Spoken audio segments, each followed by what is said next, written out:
और अगली खबर की ओर आपको ले चलते हैं और बता दें कि वाराणसी के दाल मंडी इलाके में बुधवार को प्रशासन ने चौड़ीकरण परियोजना के तहत मस्जिदों और मकानों को तोड़ने की जो कार्रवाई है वो शुरू कर दी। जो शाम को अंधेरा होने पर जो काम रोक दिया गया था, जिसे आज गुरुवार से फिर से शुरू किया गया है।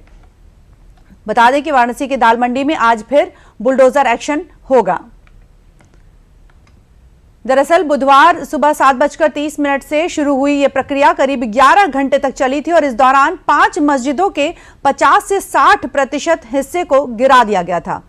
दिन भर करीब 200 मजदूर हथौड़ों से मस्जिदों को तोड़ने में लगे रहे और एक मस्जिद की लगभग 20 फीट ऊंची जो 2 मीनारें थी वो भी गिरा दी गई। आप देख सकते हैं किस तरह से तस्वीरों में। और साथ ही प्रशासन ने दाल मंडी जाने वाले जो रास्ते थे उनके टीन शेड लगाकर उन्हें बंद कर दिया ताकि आम लोगों की जो आवाजाही है वो ना हो सके। कार्रवाई के दौरान सुरक्षा के लिए 1860 जवान भी तैनात किए गए थे। इसमें पीएसी की 7 कंपनियां, सीआरपीएफ की 1 बटालियन, आरआरएफ की 1 बटालियन और साथ ही जो स्थानीय पुलिस बल हैं वो शामिल रहे। बता दें कि वाराणसी के दाल मंडी में बुलडोजर एक्शन जारी है और दाल मंडी चौड़ीकरण योजना के तहत कुल जो 6 मस्जिदें हैं वो प्रभावित हो रही हैं। इनमें से 5 मस्जिदों के प्रबंधन ने पहले ही जो ध्वस्तीकरण का कार्य है उसके लिए सहमति दे दी थी और बुधवार को इन जो 5 मस्जिदों के चिन्हित हिस्सों को भी हटाने की कार्रवाई की गई है। इस परियोजना में 181 मकानों को भी हटाया जाना है और अब तक की बात कर लें तो अब तक 162 मकानों पर कार्रवाई हो चुकी है, जिनमें से जो 80 मकान हैं वो पूरी तरह से गिराए भी जा चुके हैं और ध्वस्तीकरण में 200 मजदूर लगाए गए हैं। सुरक्षा की बात करें तो सुरक्षा के लिए बड़ी संख्या में पुलिस बल भी तैनात किए गए हैं। ध्वस्तीकरण में 200 मजदूर लगाए गए हैं और सुरक्षा के लिए बड़ी संख्या में जो पुलिस बल है वो तैनात किए गए हैं। मौके पर सुरक्षा के लिए करीब 1860 जवान भी तैनात किए गए हैं। इनमें पीएसी की 7 कंपनियां हैं, सीआरपीएफ की 1 बटालियन है, आरआरएफ की 1 बटालियन है और साथ ही जो स्थानीय पुलिस बल हैं वो भी शामिल हैं।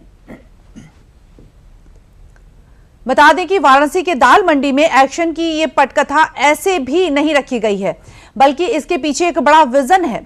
सरकार काशी को प्राचीनता के साथ आधुनिकता से जोड़ने में तेजी से प्रयास कर रही है और आधुनिकता के क्रम में जोड़ने के लिए बनी ये अवैध मस्जिदें रास्ते का रोड़ा बन रही थीं, जिस रोड़े को प्रशासन ने दूर कर दिया है। तो इसी के तहत आपको ये बता दें कि काशी विश्वनाथ धाम तक पहुंचने के लिए एक वैकल्पिक मार्ग बनाना मोदी सरकार का ड्रीम प्रोजेक्ट रहा है और साथ ही इस वैकल्पिक मार्ग को रोपवे के नाम से जाना जाता है। और इसके साथ ही ये वैकल्पिक मार्ग दाल मंडी के चौड़ीकरण को करके 60 फीट के जो चौड़े सड़क हो उसको 650 फीट तक बनाने का लक्ष्य था। हालांकि अब ये लक्ष्य पूरा होता दिखाई भी पड़ रहा है। चौड़ीकरण के जद के में कुल जो 6 मस्जिदें हैं उनको 187 भवन उसमें शामिल थे और इसके साथ ही इस वैकल्पिक मार्ग को रोपवे के नाम से जाना जाएगा। अधिक जानकारी ले लेते हैं, हमारे साथ जुड़े हमारे सहयोगी अभिषेक मणि त्रिपाठी जी। अभिषेक, स्वागत है आपका। अभिषेक, बताएं कि वाराणसी के दाल मंडी क्षेत्र में सड़क चौड़ीकरण परियोजना के तहत जो प्रशासन की कार्रवाई है वो लगातार जारी है, लेकिन अब तक उसका कितना कार्य जो है वो पूरा हो चुका है?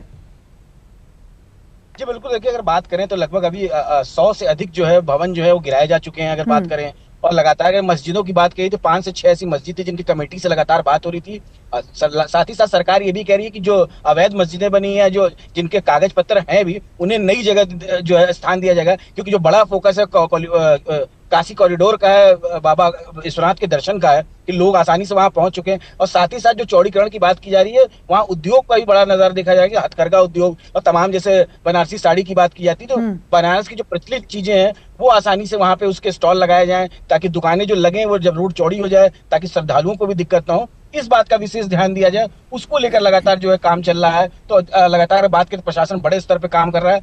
जून तक का समय दिया गया था, जून आखिरी तक जो है पूरा जो है अतिक्रमण हटाने की बात कही जाती है। तो लगभग अगर बात करें तो 90 से 95% जो है काम हो चुका है। कुछ मस्जिदों का मामला है जिसको ध्वस्तीकरण की अनुमति मिल चुकी है और साथ ही साथ उन्हें नई जगह भी दी जा रही है और लगभग बात करें 56 करोड़ से ज्यादा का मुआवजा दिया जा चुका है। 181 करोड़ के आसपास का एक प्रोजेक्ट है। तो एक बड़ा प्रोजेक्ट है। लगातार जो है काशी विश्वनाथ कॉरिडोर जो है जो श्रद्धालु हैं वो आसानी से वहां पहुंच सकें, उसके लिए लगातार व्यवस्थाएं की जा रही है। जी, स्थानीय लोगों की बात करें अभिषेक, तो अभी स्थानीय लोगों का क्या कुछ कहना है, कितना सहयोग उनकी तरफ से मिलता हुआ नजर आ रहा है?